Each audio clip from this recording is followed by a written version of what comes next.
ఎట్టి పరిస్థితుల్లో తొందరగా మనం తీర్చాలంటే ఒక సైడ్ రెండు సైడ్ల గోడలు అయింది, ఒక సైడ్ బాకీ ఉంది.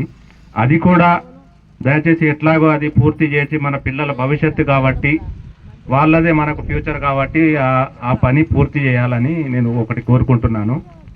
ఇంకోటి మనకు సొసైటీ హాల్ అనేది ప్రతి గ్రామాలలో ఉంటాయి, అది కూడా ఒకటి మనకు కావాలి. దీని గురించి ఎవరు కూడా అంటే వీళ్ళు లేవనిస్తలేరు మాట. దీని గురించి సపోర్ట్ చేసి అధికారులు ఇంకా పై అధికారులు ఉన్నారు, మా మంత్రులు వాళ్ళు వీళ్ళ దగ్గరికి పోయి అది కూడా మనకు పూర్తి చేయాలి. ఒకటి వివో బిల్డింగ్ కూడా ఉన్నది, అది కూడా పూర్తి చేసుకోవాలి.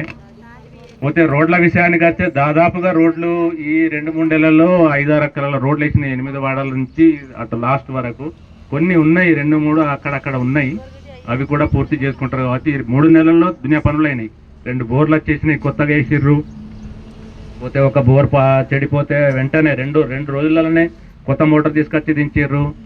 పోతే ఈ పెద్ద మన హైవే ఈ రోడ్ కూడా చెట్లు బిట్లు నరికేసి మొత్తం మట్టి వేయడం, అది వేయడం, ఇది వేయడం అనేది జరిగింది. మంచి పనులు జరిగినాయి. లైట్లు మాత్రం ప్రతిరోజు వెలుగుతున్నది, అంతకుముందు లైట్లు లేకుండే మనకు.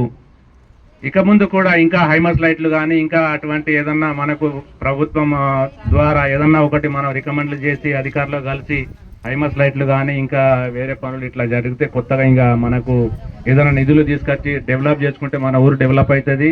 అన్ని ఊర్ల లెక్క కాకుండా మన ఊరు ఒక రకంగా తయారై మనం ఒక రాష్ట్రపతి నుండి అవార్డు తీసుకునే విధంగా ప్రతి ఒక్కరు ప్రయత్నాలు చేసి మనం డెవలప్ చేసే ప్రయత్నం చేయాలని నేను కోరుకుంటున్నాను. చెప్పుకోవాలంటే ఇంకా ఉన్నాయి సమస్యలు, సర్పంచ్కి తెలుసు, అందరికీ తెలుసు, జరుగుతూనే ఉంటాయి. 3 నెలలకి ఇన్ని పనులు అయినాయంటే ఇంకా 5 సంవత్సరాల టైం ఉన్నది, మనకు పూర్తిగా అవుతుంది అన్నట్టుగా పూర్తి నమ్మకం ఉన్నది, విశ్వాసం ఉన్నది. అదే విశ్వాసంతో అదే నమ్మకంతో ముందుకు సాగాలి. ఎవరు ఏం చెప్పినా ఏం చేసినా ఎన్ని ఆటంకాలు వచ్చినా దానికి కేర్ చేసే అవసరం లేదు.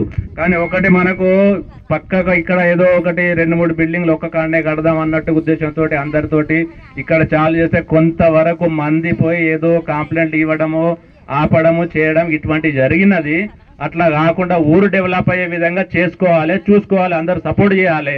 సర్పంచ్కైనా ఎవరికైనా కానీ దానికి ఆటంకాలు కలిగిస్తే మాత్రం అది ఎవరు ఊరుకునేది లేదు, పెద్ద సమస్యలు ఏర్పడతాయి. ఇది నేను చెప్పుకునేది. Thank you.